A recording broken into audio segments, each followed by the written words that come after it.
2021년 5월 24일 월요일 달코라 뉴스를 전해드리겠습니다. 미국에서 코로나19 확진자가 눈에 띄게 줄어드는 추세입니다.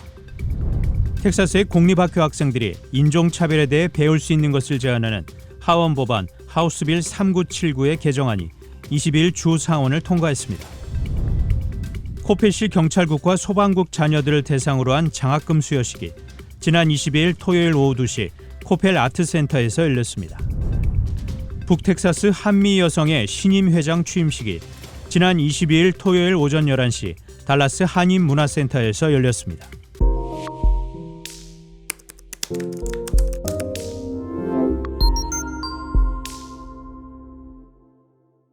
미국에서 코로나19 확진자가 눈에 띄게 줄어드는 추세입니다. 어제 뉴욕타임스에 따르면 미국의 7일 평균 하루 신규 확진자는 2만 5,700명으로 2주 전과 비교해 39% 줄었습니다. 이 수치가 3만 건 밑으로 떨어진 건 지난해 6월 이후 처음입니다.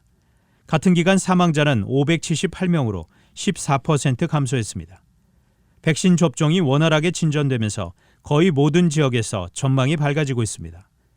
앞서 CDC는 지난 13일 백신 접종을 완료한 사람은 실내를 포함한 대부분 상황에서 마스크를 쓰지 않아도 되며 사회적 거리두기 지침에서도 예외라고 발표했습니다. 이후 여러 주가 이 지침을 따르고 있습니다.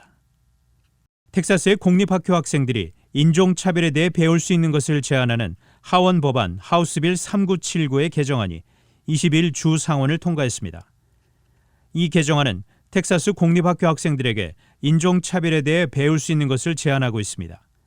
또 이 개정안의 근거에 교육과정에 독립선언서와 연방주의론 같은 항목이 포함되고 여성과 유색인종 저자들이 수립한 교육과정은 삭제됩니다.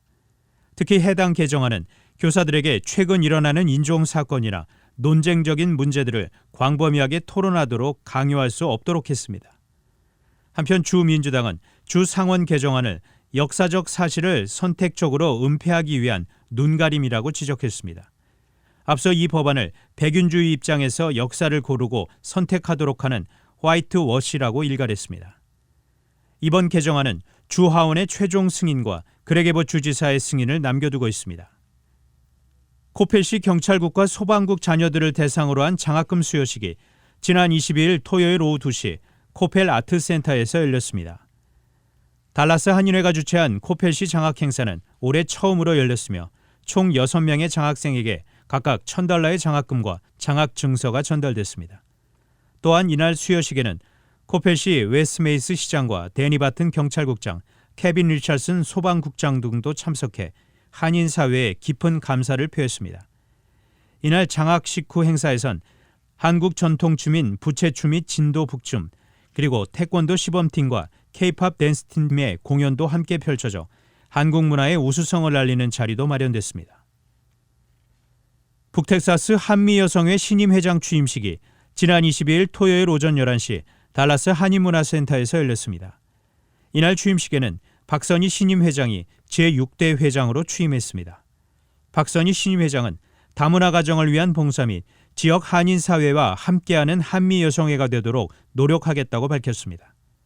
이날 취임식에는 달라스 한인회 유석찬 회장, 달라스 한국어머니회 최영희 회장 등도 참석해 축사 및 한미 여성의 발전을 위한 기부금을 전달했습니다.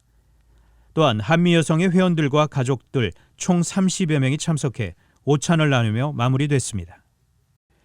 단신 뉴스입니다. 문재인 대통령이 오는 26일 청와대에서 여야 5당 대표 초청 오찬 간담회를 추진합니다. 문 대통령과 여야 대표들의 회동은 지난해 2월 26일 이후 1년 3개월여 만입니다. 국민의힘이 24일 종합부동산세 부과 기준을 완화하는 등 부동산 세제 부담을 줄이는 야당표 부동산 대책을 내놨습니다. 코로나19로 인한 인도의 누적 사망자 수가 24일 30만 명을 넘어섰습니다. 아웅산 수치 미얀마 국가고문이 24일 쿠데타 이후 113일째 만에 모습을 드러냈습니다. 지금까지 5월 24일 월요일 달코라 뉴스 최현준이었습니다.